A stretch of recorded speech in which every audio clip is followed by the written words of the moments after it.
വിദ്യാലയങ്ങൾ എന്താ ശവാലയങ്ങളാക്കി മാറ്റുകയാണോ ഇപ്പോഴുള്ള അധ്യാപകർ എന്ന വർഗങ്ങൾ? കണ്ണൂർ അഞ്ചരക്കണ്ടി ഡെന്റൽ കോളേജിൽ പഠിച്ച് ഡോക്ടറായി വിദേശത്ത് ജോലിക്കൊക്കെ പോയി നന്നാവണമെന്ന് വളരെയേറെ സ്വപ്നങ്ങൾ നെയ്തു ആ കോളേജിൽ കാലെടുത്ത് കുത്തിയ പാവപ്പെട്ട വീട്ടിലെ കുടുംബാംഗമായിരുന്നു നിതിൻ രാജ്. +2 പഠനത്തിന് ശേഷം ഒരു ഇൻസ്റ്റിറ്റ്യൂട്ടിൽ കോച്ചിങ്ങിനോ ഒന്നിനും പോകാതെ 4 വർഷം കഠിനമായി അധ്വാനിച്ച് നല്ല മാർക്കോടുകൂടി പാസ്സായാണ് നീറ്റ് എക്സാം BDSന് അഡ്മിഷൻ ലഭിച്ചു.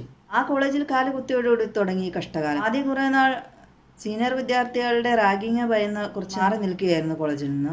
എന്തുണ്ടായാലും ആ കുട്ടി വീട്ടിലെല്ലാം അപ്പോൾ അറിയിക്കുന്നുണ്ടായിരുന്നു. ആ കോളേജിലെ അധ്യാപകരുടെ ഞെട്ടിപ്പിക്കുന്ന പല കാര്യങ്ങളും പുറത്തു വരാൻ ഈ കുട്ടി ബലിയാകേണ്ടി വന്നു. നിതിൻ രാജ് ആത്മഹത്യ ചെയ്തതാണെന്നാണ് പ്രാഥമിക നിഗമനം. ആ അധ്യാപകർ എന്ന് പറയുന്ന വർഗങ്ങൾ ആ കുട്ടിയെ കൊന്നു എന്ന് തന്നെ പറയാം. മാനസികമായി പീഡനമായിരുന്നു. ജാതി ആക്ഷേപിച്ച്, നിറത്തെ ആക്ഷേപിച്ച്, ആ കുട്ടി നന്നായിട്ട് പഠിക്കുന്ന കുട്ടിയാണ്, അതിനെ വിഡ്ഢി എന്നൊക്കെ ആക്ഷേപിച്ച് എന്തെല്ലാം പറയാവോ ആ രീതിയിലെല്ലാം ചൂടി. രാം എന്ന അയാൾ വളരെയധികം മെൻ്റൽ ടോർച്ചറിങ് ആയിരുന്നു എന്ന്. നിതിൻ രാജിന് മാത്രമല്ല ബോഡി ഷേമിങ് നടത്തിക്കൊണ്ടിരുന്നത്. അവിടെ തടിയുള്ള ഒരു പെൺകുട്ടി ഉണ്ടായിരുന്നു, അതിനെ കണ്ടമാനം ബോഡി ഷേമിങ് നടത്തുമായിരുന്നു. ട്രാൻസ്ജെൻഡർ ആണോ എന്ന് വരെ കുട്ടികളോട് ചോദിക്കുമായിരുന്നു. ഇന്ന് മാനസിക രോഗി എന്ന് പറയാൻ കഴിയും. സംഗീത എന്നൊരു അധ്യാപികയെയും സസ്പെൻഡ് ചെയ്തിട്ടുണ്ട്, റാം എന്ന ആളെയും സസ്പെൻഡ് ചെയ്തിട്ടുണ്ട്. ഈ അധ്യാപികയും വളരെ മാനസികമായിട്ട് പീഡിപ്പിക്കുമായിരുന്നു എന്നാണ്. ആ കുട്ടിയെ സ്റ്റാഫ് റൂമിലേക്ക് വിളിച്ച് സ്റ്റാഫ് കൂട്ടമായിട്ടാണ് ആ കുട്ടിയെ മാനസികമായി പിടിപ്പിച്ചുകൊണ്ടിരുന്നത്. ഇത് സ്റ്റാഫ് റാഗിങ് ആണ്. ഒരു അധ്യാപകർ ഒരിക്കലും കുട്ടികളോട് പറയാൻ പാടില്ലാത്ത കാര്യങ്ങളൊക്കെയാണ് ഇവര് കുട്ടികളോട് പറഞ്ഞുകൊണ്ടിരുന്നത്. കൈ വെട്ടും കാല് വെട്ടും, കൈയില്ലാതെ നീ എങ്ങനെ ജീവിക്കുമെന്ന് നോക്കണം. ഈ റാം എന്ന അധ്യാപകൻ മരണപ്പെട്ട നിതിൻ രാജിനോട് പറഞ്ഞ വാക്കുകളാണ്. ഗേറ്റിന് പുറത്താക്കി നിന്നെ വാതിലടയ്ക്കും, ഭീഷണിയൊക്കെയായിരുന്നു. ഈ കുട്ടി മരിച്ചു എന്നറിഞ്ഞപ്പോൾ ഇയാൾ സന്തോഷിക്കുകയായിരുന്നു, ചിരിക്കുകയായിരുന്നു എന്നാണ് മറ്റുള്ള കുട്ടികളുടെ സാക്ഷി. ഇതിനാണ് ഇത്തരം നികൃഷ്ട ജീവികളെ അധ്യാപകർ എന്ന് പറഞ്ഞുകൊണ്ട് സസ്പെൻഷനിൽ മാത്രം ഒതുക്കുന്നത്.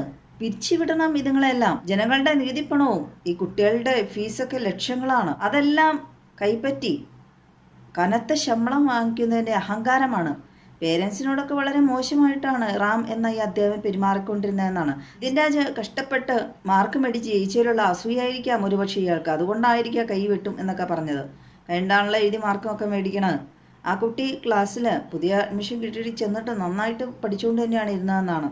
അമ്മയുടെ സർജറിയെ പറ്റി കളിയാക്കി അച്ഛനും അമ്മയ്ക്കും സർപ്രൈസ് കൊടുക്കുന്നതിനായി മാർക്ക് കുറച്ചിട്ടുണ്ട് എന്നെല്ലാമാണ് റാം എന്ന അധ്യാപകൻ എന്ന നികൃഷ്ട ജീവി മരണപ്പെട്ട ആ കുട്ടിയോട് പറഞ്ഞത് എന്നാണ്. ആ കുട്ടിയുടെ ശബ്ദ സന്ദേശമെല്ലാം ഇപ്പോൾ പുറത്തു വന്നിട്ടുണ്ട്. എടി ഇന്നലെ കൊറേ നടന്നിട്ടുണ്ട്. നമ്മള് മറ്റേ ഇതിന്ന് ഇറങ്ങിയല്ലോ, ഞാൻ സ്റ്റാഫ് റൂമിൽ നിന്ന് ഇറങ്ങിയല്ലോ. അതിനുശേഷം എൻ്റെ അടുത്താണ് യു ആർ ഇഡിയറ്റ് എന്ന് പറഞ്ഞു, ഞാൻ സെയിം ടു യു എന്ന് പറഞ്ഞു, ഒത്തുക്കി തന്നെ പറഞ്ഞു. പിന്നെ മറ്റേ കൂട്ടത്തോടെ ആക്രമിക്കുന്ന സ്ഥലം ഉണ്ടല്ലോ നമ്മളെ സ്റ്റാഫ് റൂം, എല്ലാം ഒന്നിനൊന്നിനും വെച്ചോ സ്റ്റാഫ് റൂമിലുള്ള അവിടെ കൊണ്ടിട്ടിട്ട് എന്തൊക്കെയാ പറയാൻ നോക്കി. എൻ്റെ അടുത്ത് പറഞ്ഞ് നീ ഗേറ്റിന് പുറത്തിറങ്ങി നിന്റെ കൈയും കാലും വിട്ടും, നീ കൈ ഇല്ലാണ്ട് നീ പിന്നെ ജീവിക്കേണ്ടി. ആരോപണ വിധേയരായ അധ്യാപകരെ സസ്പെൻഷനിൽ മാത്രം ഒതുക്കിയാൽ ഇനിയും കുട്ടികൾ ഇതുപോലെ ആവർത്തിക്കുകയില്ലേ? കുട്ടികളുടെ ജീവിതത്തിനും ഒക്കെ എന്താണ് ഒരു ഗ്യാരണ്ടി ഉള്ളത്? കുടുംബാംഗങ്ങൾ ഉൾപ്പെടെ ആക്ഷേപിക്കുമായിരുന്നു ഈ റാം എന്ന അധ്യാപകൻ എന്നാണ്. അമ്മയെക്കുറിച്ചൊക്കെ പറയുന്നത് കേട്ടപ്പോൾ തന്നെ നിതിൻ രാജിന് സഹി കിട്ടും. നിവൃത്തിയില്ലാതെയാണ് നിതിൻ രാജ് ഒന്നോ രണ്ടോ വാക്ക് എതിർത്ത് സംസാരിച്ചത്. നിതിൻ രാജിനെ പുഴുത്ത പട്ടി അങ്ങനെ പല ആക്ഷേപിക്കുമായിരുന്നു എന്നാണ്. ആ കുട്ടിയെ മാനസികമായി പീഡിപ്പിച്ച് കൊല്ലുക തന്നെയായിരുന്നല്ലോ. നിതിൻ രാജനെ വാടകയ്ക്കാണ് താമസിച്ചുകൊണ്ടിരിക്കുന്നത്.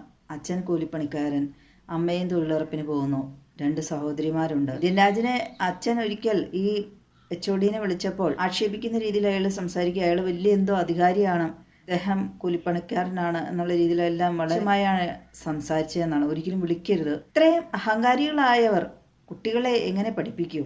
എന്താണ് പഠിപ്പിക്കുന്നത്? എന്തിനാണ് ഇതുങ്ങളെ പഠിപ്പിക്കാൻ വെച്ചിരിക്കുന്നത്?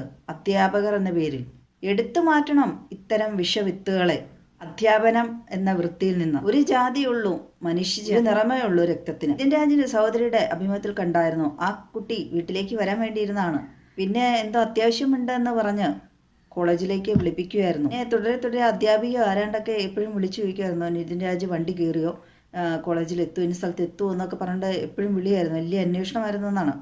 ഇനി ഇത് ആസൂത്രിതമായ കൊലപാതകം ആയിരുന്നു എന്നാണ് അവർ സംശയിക്കുന്നത്. കുട്ടികളുടെ കുടുംബാംഗങ്ങളെ വരെ അധിക്ഷേപിക്കുമ്പോൾ ആർക്കും സഹിക്കാൻ കഴിയില്ല. കാരണം ആ നിതിൻ്റെ അമ്മയുടെ സർജറിയെ പറ്റി വരെ പറഞ്ഞ അയാൾ കളിയാക്കിയെന്നാണ്. ഇയാൾക്കൊക്കെ എപ്പോഴും എന്ത് സർജറി ആണോ വരാനിരിക്കുന്നതെന്ന് കണ്ടറിയണം. റാം എന്ന അയാൾ പറയുമായിരുന്നു എന്ന്, പോയി ചത്താലും വേണ്ടി കെട്ടിടത്തിൽ നിന്ന് ചാടിച്ചാവൂ, എന്ത് വേണമെങ്കിലും ചെയ്തോളാൻ പറഞ്ഞിട്ടുണ്ട് കുട്ടികളോട്.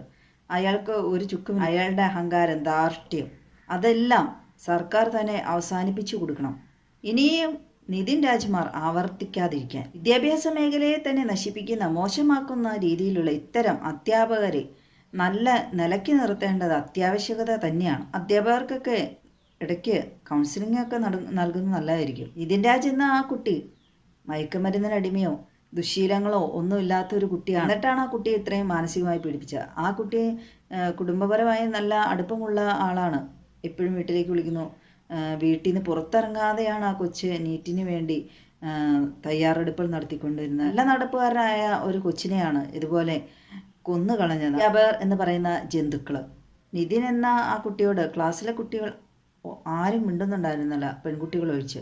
എല്ലാം ഈ കുട്ടിക്ക് സഹിക്കാൻ കഴിയുന്നതിലപ്പുറമായിരുന്നിരിക്കും. തിരുവനന്തപുരം നെടുമങ്ങാട് സ്വദേശിയായ നിതിൻ രാജ് ഒരു കുടുംബത്തിൻ്റെ മൊത്തം പ്രതീക്ഷകളുമായി അങ്ങ് വടക്ക് കണ്ണൂരിലേക്ക് യാത്രയായി, അന്ത്യയാത്രയായി മാറി.